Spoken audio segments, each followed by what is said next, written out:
How's it going, guys? It's December 5th today. Brian and I, we are waiting on the south side of a valley. It is an 8% grade for about 1.5 miles on each side. And Rickles is spun out on the hill. Frankles is waiting empty on the other side. And Brian and I are loaded on this side. And this is the first time that we've seen a plow truck all day. So we have no choice but to wait.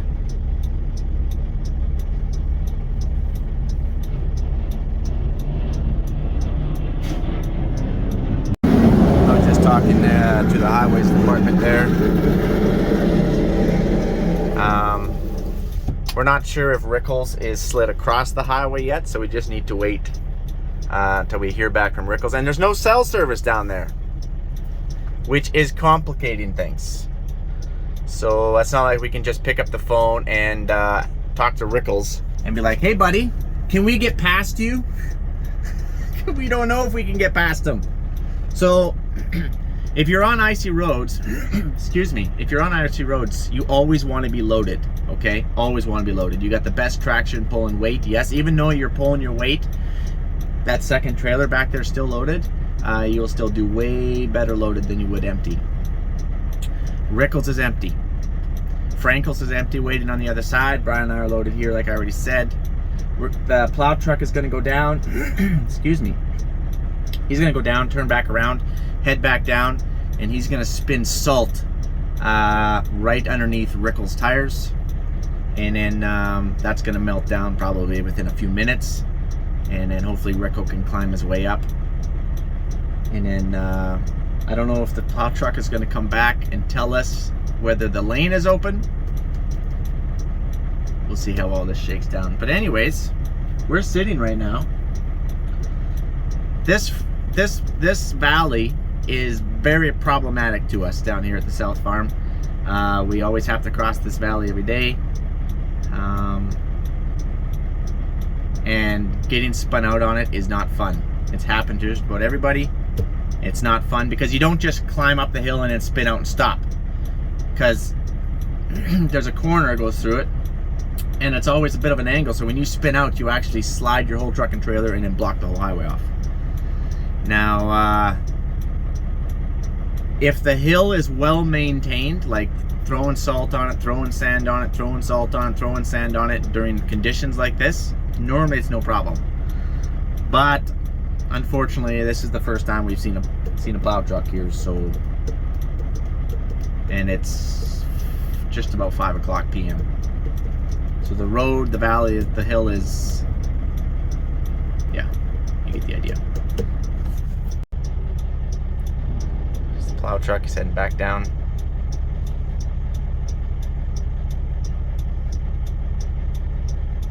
Oh, there's Frankles.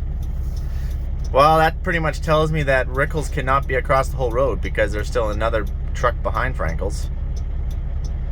But now we need to let this plow truck, because the plow truck goes really slow and we need a bit of a run at the hill on the other side. So we're gonna have to wait.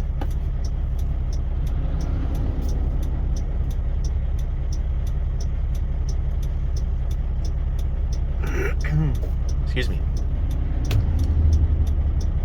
Now I know you guys probably got some other questions like, Mike, do you guys carry chains with you? I think maybe 2 or 3 of the trucks out of the 7 have chains.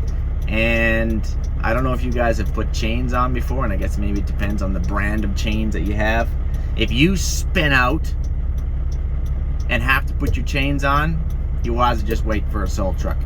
If you're going to put your chains on, you need to do it right here on the top of the hill so you can roll forward and drive over your chains. If you're already slid down and spun out, to try to lay your chains there and then try and spin your tires to get your chains up, you're going to slide back. It's nearly impossible to do that. Nearly impossible to put your chains on in a bad situation already. You got to be preactive, preventative, and get your chains on before.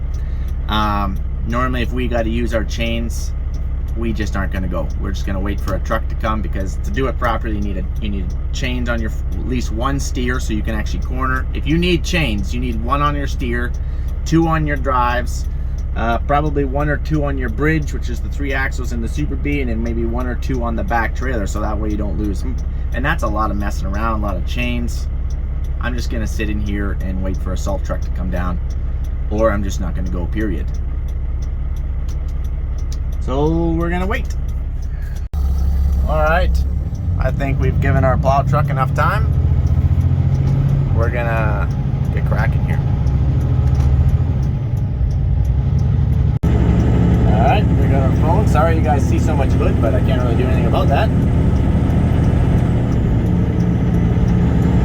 So one thing you guys want to do before you get to a hill, especially if you're driving in snow, you want to warm up your brakes a little bit just to make sure they're not froze up and built up with ice and snow. So you want to make sure, basically you just kind of use your brakes a little bit until you can kind of feel them grab you a little. That's all you want to do. I always turn off my traction control in this semi because what will happen is if it ever does slip just a little bit, it will cut your power. That's what traction control does, and traction control will get you into a bad situation. You can see that brown strip kind of right in the middle. That is salt. It's melted it down to the asphalt. That is a good sign.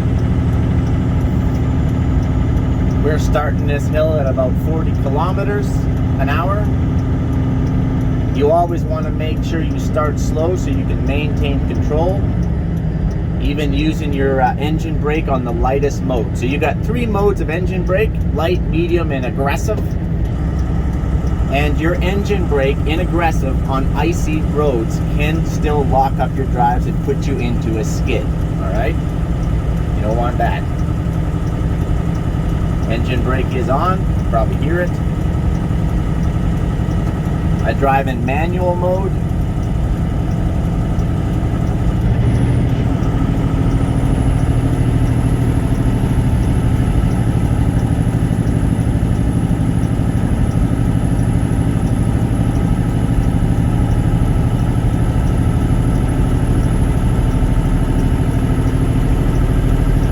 So my lane that I'm driving in is pretty much pure ice still.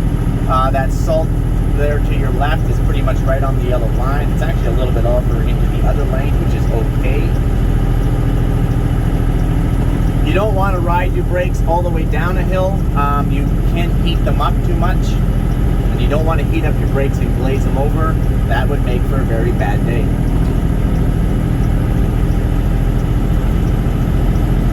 So what you want to do is you just use your brakes to maintain control and then release.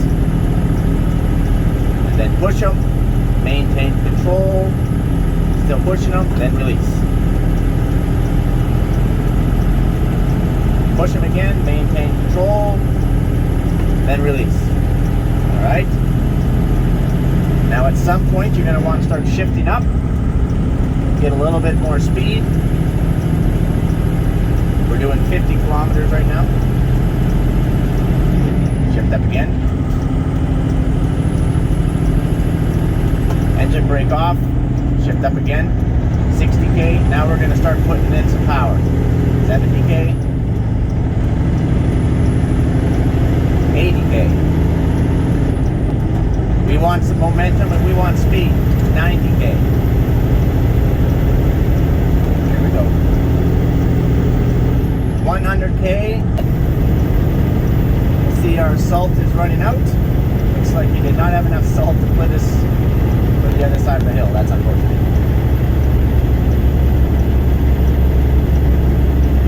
Shift it down.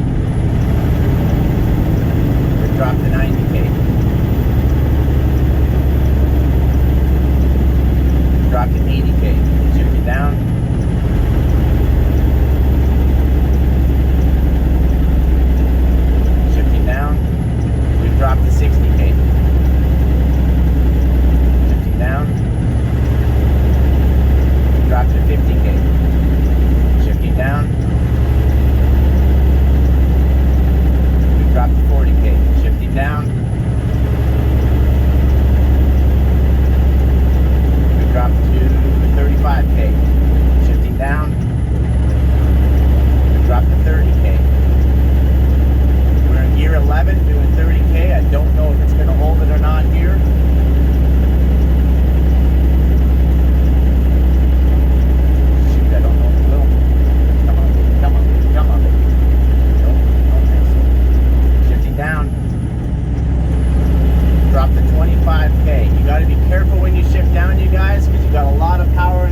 gained a little bit of speed in gear 10. That was the lowest gear that we shifted down to. We are at 30 kilometers an hour. We are cresting the top of this hill. We're hoping to gain a little bit more speed. We're about to make a shift. And shift.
We are back, coming back empty now. We just kind of moved the camera there. You sit a little higher, but you're sitting off to the left, so that big black thing that you see there to your left is my breather, and you can kind of see the side of my hood. So we turned our traction control off. Somebody's coming up the hill. You can see a little glare of light coming.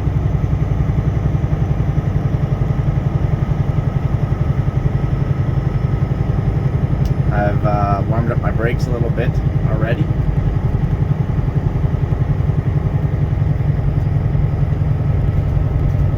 I put my little candlesticks that I have here on tip. I gotta get some different bulbs for these things. Holy cow.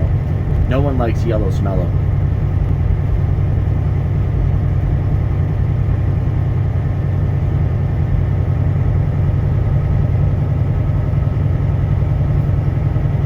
Engine brake.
lights.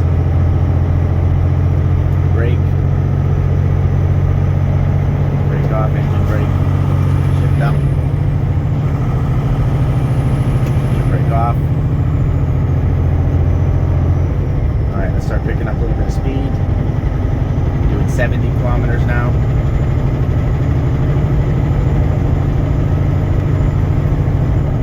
Kilometers, 90 kilometers,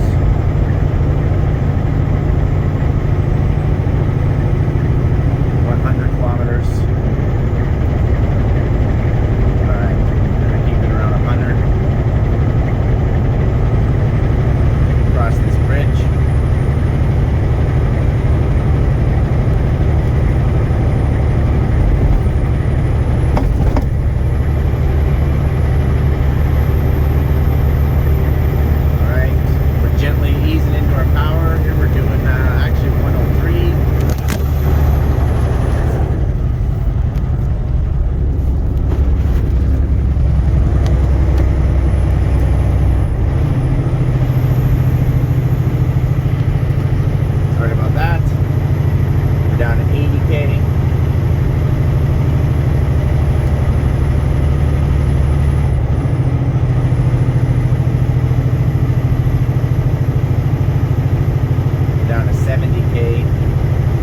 We would have the power to pull up this faster, but we're literally trying to use momentum, and we're just easing into it. Down to 65k. You want to let the truck lug a little bit. That way, you don't want to give it too much power and break it loose.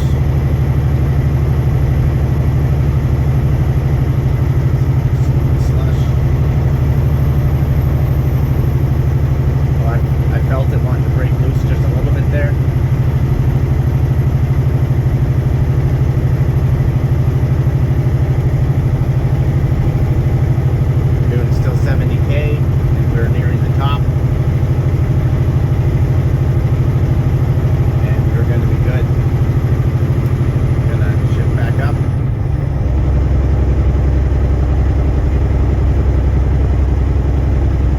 Guys, we're coming to the top here. We're still doing 70k, but all is well, and that's what I like to see. We don't like surprises, and I will catch you guys on the flip side.